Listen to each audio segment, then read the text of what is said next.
अस्सलाम वालेकुम। कैसे हैं प्यारे प्यारे व्यूअर्स। उम्मीद करती हूँ आप सब खैरियत से होंगे। मैं भी अल्हम्दुलिल्लाह बिल्कुल खैरियत से हूँ। जो मेरे नए सब्सक्राइबर हैं उनको मैं बताती चलूँ कि मैं अपनी डेली की रूटीन शेयर करती हूँ आपके साथ। तो आप सबकी सपोर्ट का बहुत शुक्रिया, बहुत आपके प्यार का बहुत शुक्रिया। सुबह का टाइम था तो बच्चे से मैंने पूछा, बड़े बेटे से, कि क्या खाओगे नाश्ते में। तो वो कहता मम्मा मुझे फ्रूट्स काट दें, मैं फ्रूट खा लूँगा। वो बेचारा लेट के पढ़ रहा था क्योंकि वो काफ़ी रात को भी टाइम हो जाता है पढ़ते हुए, 12 बजे, तो सुबह भी उसने 4:30 उठना होता है। तो बस मैं लेट गई, फिर बच्चों को भेज के मैं लेट गई। सुबह जब मैं फिर 10 बजे उठी हूँ तो देखिए इतना प्यारा मौसम हुआ हुआ था।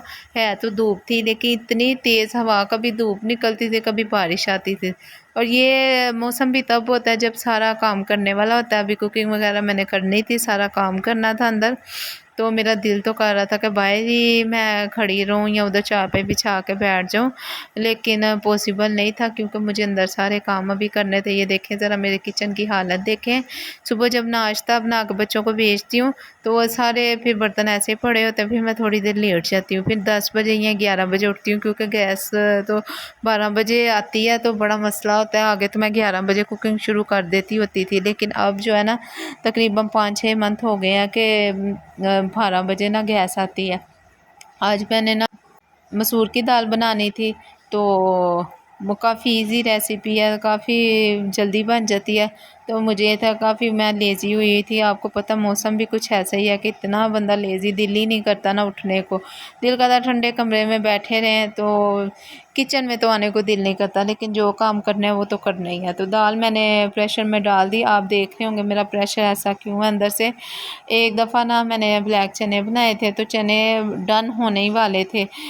मैंने भून के पानी डाल के ऊपर ना ढक्कन दिया, प्रेशर का नहीं, वैसे ही ढक्कन ऊपर दिया, पानी उसमें डाला ना। मैं सूप बना रही थी तो नीचे से ना मैंने फ्लेम थोड़ी आहिस्ता कर लिया।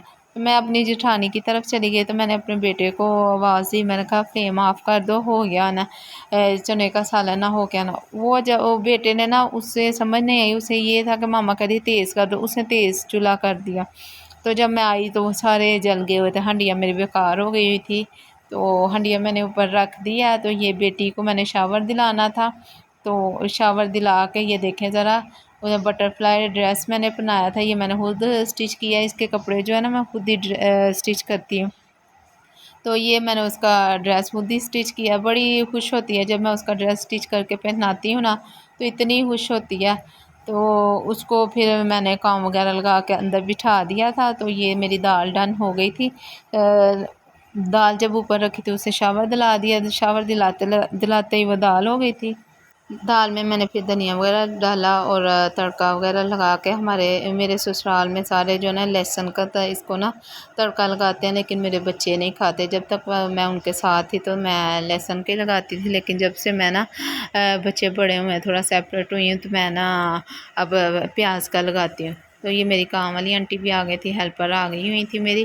तो ये तो झूठी बात है कि मैं इनको काम वाली कहूँ या हेल्पर कहूँ, क्योंकि ये मेरी माँ जैसी हैं।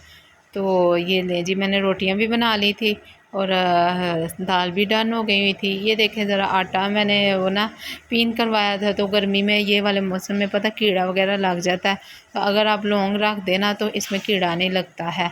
तो मैं आंटी को कह रही थी कि आंटी आप ना इसमें लौंग रख दें। अगर आपको मेरा व्लॉग अच्छा लगे तो प्लीज़ लाइक शेयर और सब्सक्राइब ज़रूर करिएगा, और कमेंट सेक्शन में ज़रूर बताइएगा कि आपको मेरा व्लॉग कैसा लगता है। आपकी दुआओं का, आपके प्यार का, आपके सपोर्ट का बहुत शुक्रिया, बहुत शुक्रिया। बहुत अच्छे मुझे कमेंट आए होते हैं, बहुत शुक्रिया। अल्लाह ताला आपको जज़ाए खैर दे। तो आप ज़्यादा से ज़्यादा और मुझे सपोर्ट करें, ताकि जो मेरे माइंड में है, जो मेरे माइंड में मिशन है, वो मैं कंप्लीट कर सकूं, क्योंकि अल्लाह ताला जानता है दिलों के हाल। अल्लाह बस करम करे अपना। तो अपनी दुआओं में ज़रूर याद रखिएगा। मैं ब्लॉग का एंड करती हूँ। अल्लाह हाफिज़।